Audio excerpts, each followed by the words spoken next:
You're listening to the Coffee Hour. I'm Andy Bates. I'm Sarah Gulseth. It is Tuesday, February 12th. It is snowing. It's Abe Lincoln's birthday today. Oh. Fun fact. That would explain.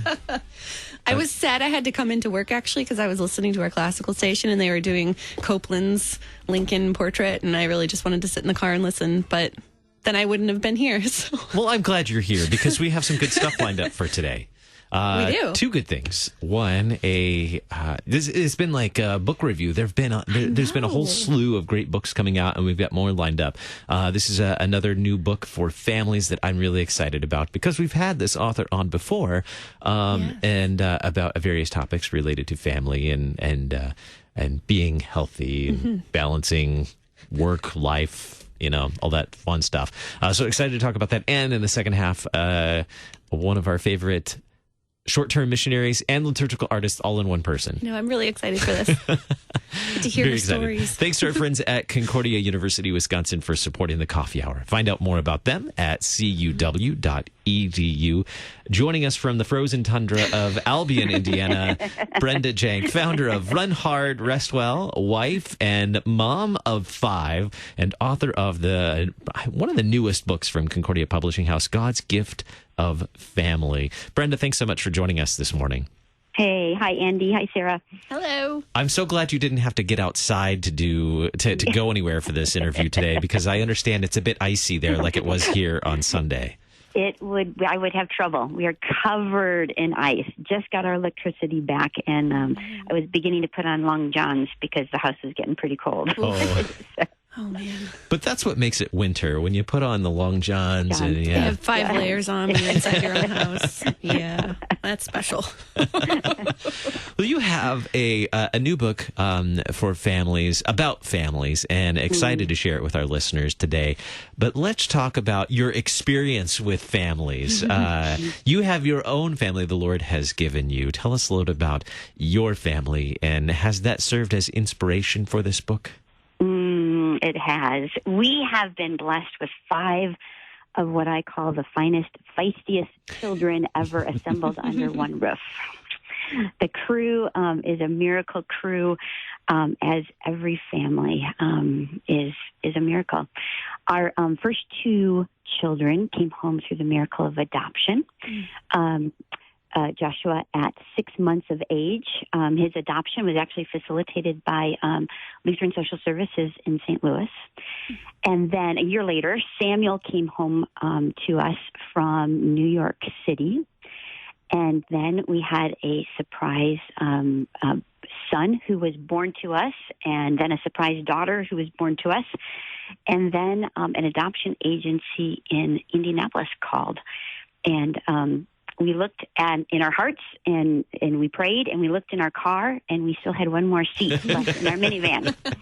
And so our youngest, Noah, came home to us. And all of this happened in 6.5 years. And so we had a lively, full household. 4 of our 5 kids have pretty significant special needs. And so this book is indeed inspired from the story of God in our lives. It's a children's picture book, and Penny Weber is the illustrator. And my delight that Concordia Publishing House had a relationship with her or found her, because her illustrations are just stunning. There is so much joy on every page. But this book was born because my husband Tim and I absolutely love reading to our kids. We read to them all the time. But when it came to these beautiful children's picture books, I Love You books, there were books that were geared toward children who came home through birth, and there were books geared to children who came home through adoption. There was no book that we could read to all of our kids at the same time, celebrating that they were a miracle, that we're a miracle, that how God brought us together was a miracle. And that just saddened me. And so this book just grew out of that passion of Curl Up.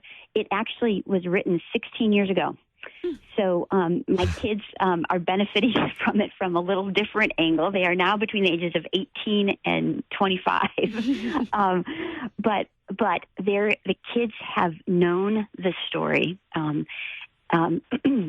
We have read it at birthdays celebrating, their birth for each birthday that went by. And so it is just this deep celebration for all of our family that it has found a publishing home, and we pray that it is a curl-up, treasured I Love You book for children all over the United States and maybe even beyond. You mentioned the illustrations. I think that's the first thing I noticed actually when I was looking through our preview copy. I was like, oh my goodness. And I have to say, did Penny ever visit your home? Because as I read the book and I saw, I've been to the Janks house, and as I saw the images, that kind of looks like their house. That kind of looks like, yeah. Had she been to your house? It was absolutely incredible. There is such a story of the timing of this getting published. And so I was actually working with a group of local art students, seeing if we could self-publish it. And one of the art students I was working with said, Brenda, I want to see a list of your family. What are precious family memories for you? And so I just made all these bullets.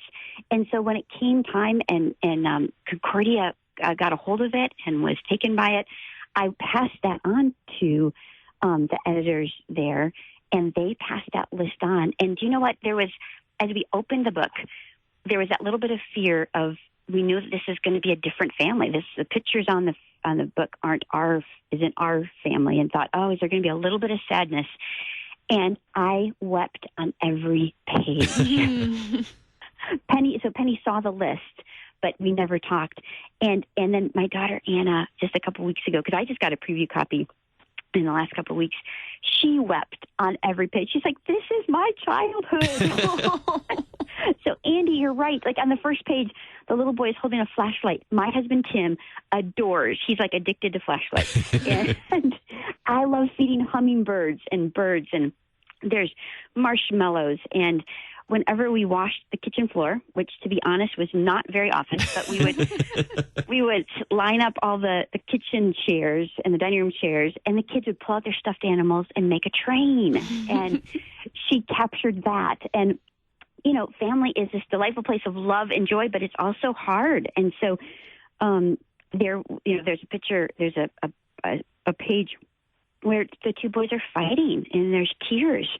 And that's, families are the first place we're loved. It's the first place we're wounded. We have pictures on the walls. We call it our Hall of Fame. Mm-hmm. And she captured that. And our oldest son absolutely loves farming. And she has a picture of him on a tractor. So yes, this book is such a personal celebration because it captures our life. Yeah, it's really beautiful to look through the pictures. Just as a picture book, it's just fun. I keep scrolling through it while I'm listening to you. Yep. But I think it's so, while it's your families, the pictures do kind of reflect your family. I think they reflect a lot of families too, looking at what happens in the household and in the family's household. They do. Yes, she has just done a stunning job. And that's one reason why the book is written and how it was put together, is really celebrating that fact that God makes families in all kinds of ways, that every single family, and on the very back page is a place for families to put their own picture. But families are created through birth and adoption and guardianship and fostering and grandparents welcoming kids back into their lives for a parenting season. And so that was one of the passions and the dreams that this book would speak to every family. Yeah. What is it? What have you learned about motherhood that you wanted to share in this book? You know what? I too was looking through the book when we were talking, and so I had a page open. Let's see if I can find it.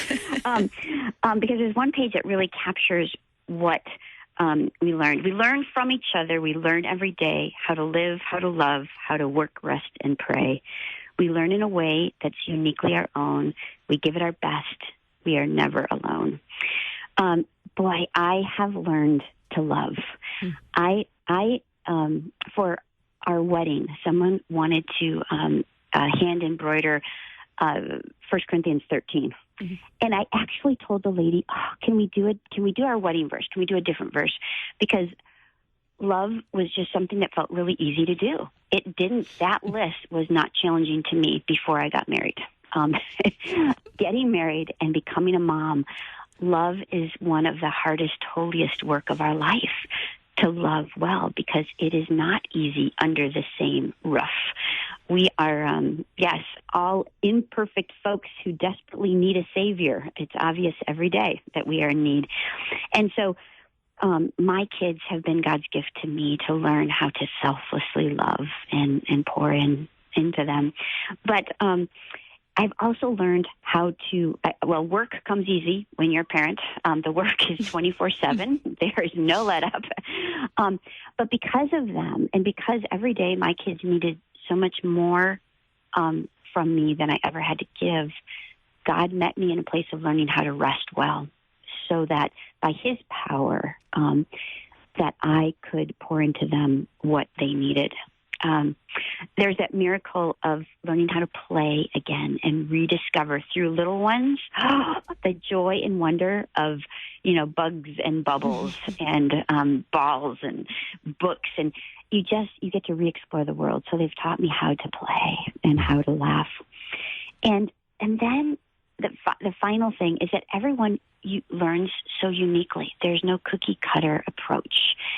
And so part of our job is learning, not taking a cookie cutter approach to each kid. Each kiddo needed unique things from us to move them from potty training and picking up toys onto schoolwork and getting along with others and driver's ed. And so I'll take potty training any day. We are done with driver's ed. Every gray hair on my head. This was one area of parenting that I really had to take a back seat. I was literally not. I really did. I was not a good driver's ed teacher. Brenda, we are just about out of time. I want to make sure that our listeners can find your book, Okay. God's Gift of Family. Where can they find your book? Yes, they can find it at Concordia Publishing House. Visit the site. For folks that go that route, they are going to be given a special treasure of a red diamond bookmark. There is a special red diamond story. There's a red diamond on every page. Our oldest son is in hospice care, and the publishing of this book is part of his Go Make a Difference bucket list. And so there's extra special things when people go through Concordia Publishing House. If Amazon is easier, it is also on Amazon.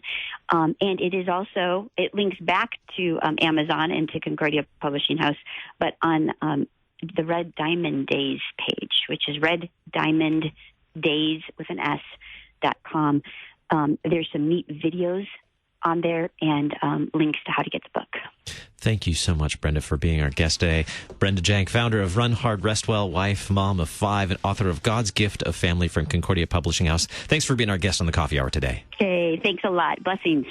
Coming up in just a little bit, a recent visit to the Dominican Republic with our favorite liturgical artist, Kelly Schumacher of On Use Day Liturgical Arts. We'll be back in just a minute.